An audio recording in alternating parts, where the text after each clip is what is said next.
I missed that one. Yeah, the Ring. Yes, Ringu, as the Japanese people call it. That kid was creepy. It comes to figure out that really wasn't a little kid crawling out of the well, but a really attractive woman that is small. But they were able to disguise her as an evil kid. That kid came back on the Chuckles and Laugh show, and that kid's no joke. I'll tell you this right now. She was going around tormenting the whole insane asylum. Not me, of course, because I thought it was entertaining. But the rest of the inmates, she was torturing hell. Because we got two evil kids in question here. One, the Ring, otherwise known as Ringu, the Japanese one. That's Samura. Right? Then we had the other one, the American version being the Grudge, and the Japanese version, Ju-on, right? The Grudge. This is where Nurse Misery and I separate. She hates that movie. But the first and third one, I absolutely adore. That kid is creepy as sin, especially when he opens his mouth and makes that noise. Right. And then, and I only saw the first one myself. Then I figured it was redundant. The second one, it didn't need to be done. And then the third one, with just the movements alone of the child and his mother, the way that they were moving, terrified Nurse Misery. The third one was creepy. The first one, I had watched it, and I was bored to tears by it. I don't know if it was because I was home from school sick that day and just couldn't be entertained no matter what, but I was bored by it. I think that was it, because that's a good movie. Yeah, it was a little bit of a slow build-up, granted, but it was, as we say, the payoff was worth it, especially when you're seeing the kid with the jaw, the kid with the jaw through the whole movie, and then you find out that the reason for that is because his jaw was torn off when they find the bone, and then you realize that's why. So that was a genuinely creepy moment. Oh, yeah. No question about it. And the Ring, now, the Ring is an unusual situation because Ringu and the American version, the Ring, usually I'm a person that prefers the Japanese. I like Japanese horror cinema just like I like Japanese science fiction cinema. In this case only, this is the only one where I do prefer the American version better. Yeah, it was by a little bit. Yeah, it was a little more fluent. It was a little more... had a little more edge to it than the Japanese version. Yes, something, yeah.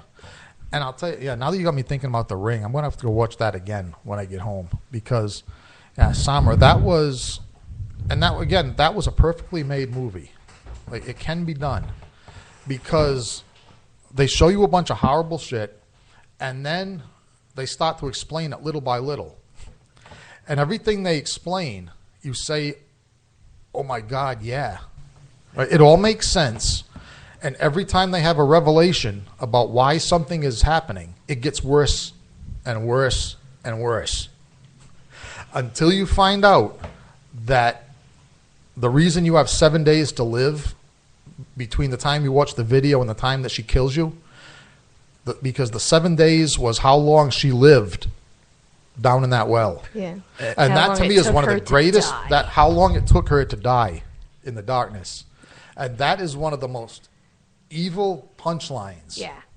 Greatest punchlines ever in a horror movie, and I include all of them. Yeah, that movie creeped me out. I mean, I just gotta like chill just thinking about that. When the woman was dredging the skeleton out of the bottom of that well, and there was no music, no suspense, and all of a sudden the ghost, boom, was right there. That was a moment. I was with a young lady that ended up digging her fingernails so deeply into my muscle that I almost needed stitches.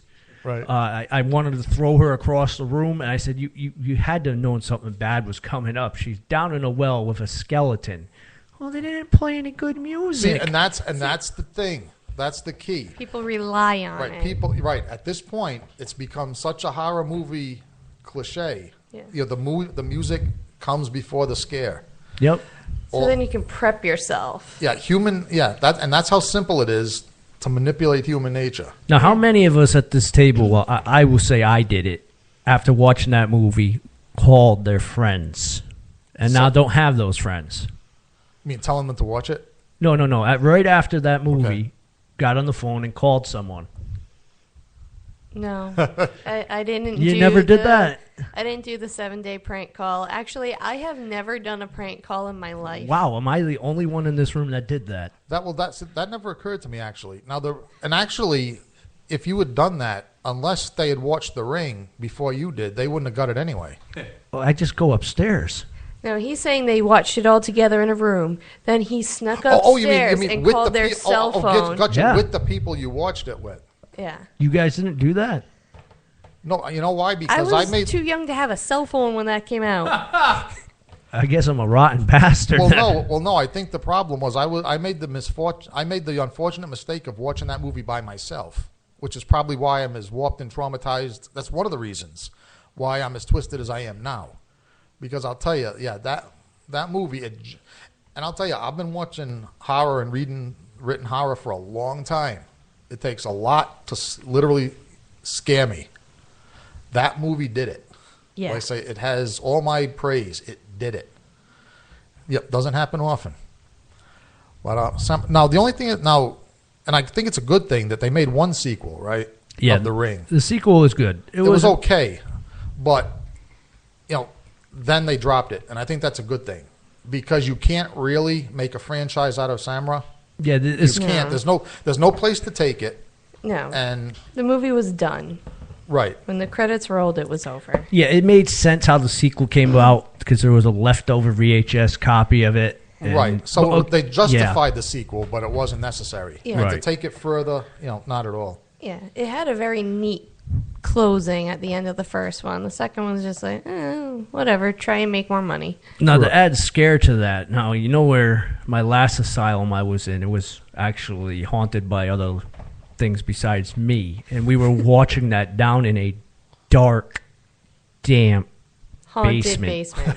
And then I was the jerk that went upstairs and dialed the phone number to someone inside there that I was attracted to. And let's just say this. Chuckles didn't get any nookie that night. Okay, on that. Wow, how do you move on from there? I And that's when he resorted to turkeys. As long as the turkeys happened before me, I'm cool with that. And as long as he disinfected his tongue. Yes. All right, let's go. Let's resort to a little bit more music here. Let's go. Bedroom Rehab Corp. Let's do a little Basilosaurus, one of my favorites, here on the Haunted Cabaret, Rhode Island Free Radio.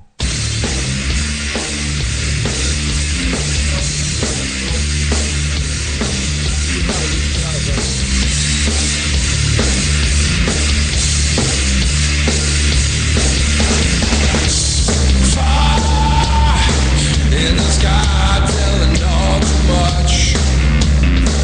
Another burned out flag, another broken crutch.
All right, that was Bedroom Rehab Corp with Basilosaurus, the metal band that owns the most bizarre name in the history of music. Apparently, the story is that Tony Jones got from the band themselves is that they wanted a name that was not taken. Because obviously anybody that's ever been in a band or even thought of starting a band, you sit there for hours and days trying to come up with a name that sounds good. And you have to really come up with a name that expresses what you're doing. Wow. Yes. Tony, wow. Yes, you do. And Tony's referring to a certain band of our acquaintance that really made a big silly production of the whole thing. But Tony, in defense of that band, I don't think they're the only ones that take it that seriously. I think that there many a creative individual has faced the moment when they sat around and just thought for hours and just could not find the ideal name. So what these people did is they literally went to the dictionary, old-fashioned in-print dictionary, opened it, and their name became the first three words that they found at random when they put their finger on the dictionary. And that's how we have Bedroom Rehab Corporation. Yeah, good music, too. I mean, I don't think it's going to take them anywhere because there is something to be said for names that really express who you are, as opposed to Bedroom Rehab Corporation. But, hey, it was a new twist on the name-finding experience. If I thought that the band Tony Jones and the Cretin 3 was actually going to be around close to 10 years later, I probably would have spent more time hashing out a name. Well, I've thought of that myself, but that's actually the beauty of the name of our band is because rock and roll itself, now, in spite of what Bono from The Edge and Bruce Springsteen and all these boner heads have tried to tell us, rock and roll is not supposed to be serious. And when I say rock and roll, I mean pop, I mean metal, I mean whatever your category of music is. It's not brain surgery. It's not either on human brains or alien. It's just no kind of brain surgery. It's not profound. It's not the philosophy, dug up out of the ground in the Dead Sea. It's not supposed to be that serious. You don't need to write about it on Facebook for pages about how you're searching for your inspiration. You're writing songs about drinking, getting laid, and monsters. If you're a tip and sometimes music itself. Sometimes drinking, getting laid, and monsters all at the same time. All at the same time, yes. To quote Tony Jones, interesting evening. The writer of Lady Frankenstein, which, by the way... Based on a true story? Based on a true story, and which has now become the soundtrack of a horror movie itself. Tony, what's the name of that movie that... Let's be nepotistic here for a second.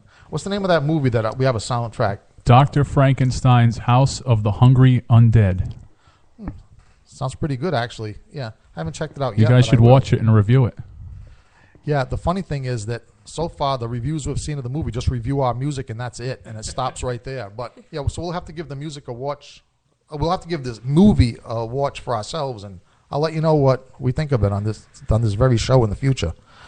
But now, where were we? Evil Kids. Yeah. Now, Chuckles, you brought up a good point during the music. Now, what about possessed kids? Now, they're not evil on purpose, although Linda Blair, I think there's a case to be made that, she's so obnoxious, like, as an actress, that, if you've seen her in anything other than The Exorcist, I mean, you prefer the demon personality in The Exorcist to anything you've seen her act in, on her own, believe me. Well, except for maybe Caged Heat, because then she was naked, so she didn't really have to act much. You just got the look. Yeah, you got to look.